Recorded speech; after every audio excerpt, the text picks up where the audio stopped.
Hello guys, welcome to our YouTube channel study with interest. आज हम इस video में कक्षा 10 के क्षितिज के पहले पाठ का सूरदास के पहले पद का अर्थ समझने का प्रयास करेंगे। तो चलिए शुरू करते हैं, लेकिन उससे पहले सूरदास जी के बारे में कुछ जान लेते हैं। सूरदास का जन्म सन 1478 में हुआ था। उनका जन्म दो मान्यताओं के हिसाब से माना जाता है।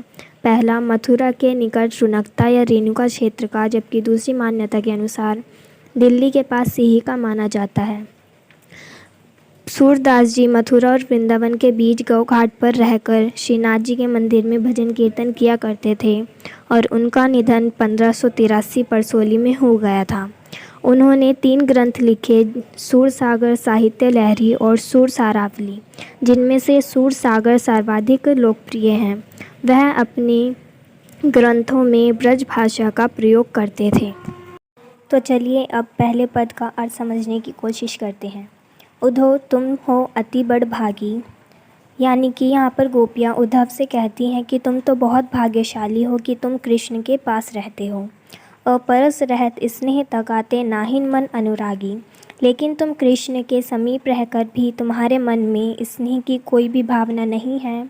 तुम्हारा मन किसी से नहीं बंधा हुआ है। अगर ऐसा होता तो तुम आज हमारे सामने यह योग का संदेश लेकर ना खड़े होते। पुरीनी पात रहत जल भीतर, तारस देह न दागी। जिस प्रकार कमल का पत्ता जल के भीतर रहकर भी पानी से अछूता रहता है, उसके ऊपर पानी की एक भी बूंद नहीं ठहरती। ज्यों जल महा तेल की गागरी, बूंद न ताको लागी।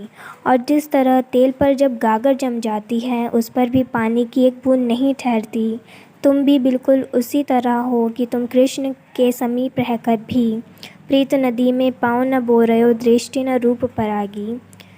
कृष्ण रूपी प्रेम नदी में तुम पाँव तो बो रहे हो, मतलब तुमने उसमें अपने पाँव तो डुबोए, लेकिन तुम उस जल को प्राप्त नहीं कर पाए, यानी कि कृष्ण रूपी सरोवर में रहकर तुम प्रेम का अर्थ नहीं समझ पाए।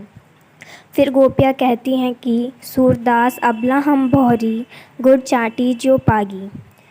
गोपियाँ कहती हैं कि हम तो अबला नारी हैं, हम बिल्कुल उस चींटी की तरह हैं जो गुड़ से लिपटकर अपने प्राण त्याग देती है, लेकिन कभी भी गुड़ से अलग नहीं होती। हम भी उसी तरह हैं, हम भी कृष्ण के प्रेम में पूरी तरह से लीन और अनुरक्त हैं। कुल मिलाकर इस पद का ये अर्थ है कि जब उद्धव गोपियों के पास योग संदेश लेकर आते हैं तो गोपियाँ एक भौरे के माध्यम से उद्धव पर व्यंग्य करती हैं। वे कहती हैं कि उद्धव तुम तो बहुत भाग्यशाली हो, तुम कृष्ण के पास रहते हो, लेकिन फिर भी तुम्हारे ऊपर उनके स्नेह का कोई भी असर नहीं हुआ। तुम बिल्कुल उसी कमल के पत्ते की तरह हो जो पानी के भीतर रहकर उससे बिल्कुल अछूता रहता है। जिस प्रकार तेल पर जब गागर जम जाती है, उस पर पानी की एक भी बूंद नहीं ठहरती। तुम कृष्ण रूपी सरोवर में तो रहते हो, लेकिन उसका जल भी प्राप्त नहीं कर सकते। फिर गोपियाँ कहती हैं कि हम तो अबला नारी हैं, हम बिल्कुल उसी चींटी की तरह हैं जो गुड़ से लिपटकर अपने प्राण त्याग देती हैं, लेकिन कभी उससे अलग नहीं होती। हम भी कृष्ण प्रेम में उसी तरह अनुरक्त हैं। अगर आपको इसका अर्थ अच्छे से समझ में आए तो हमारे चैनल को लाइक, शेयर, सब्सक्राइब ज़रूर कीजिए।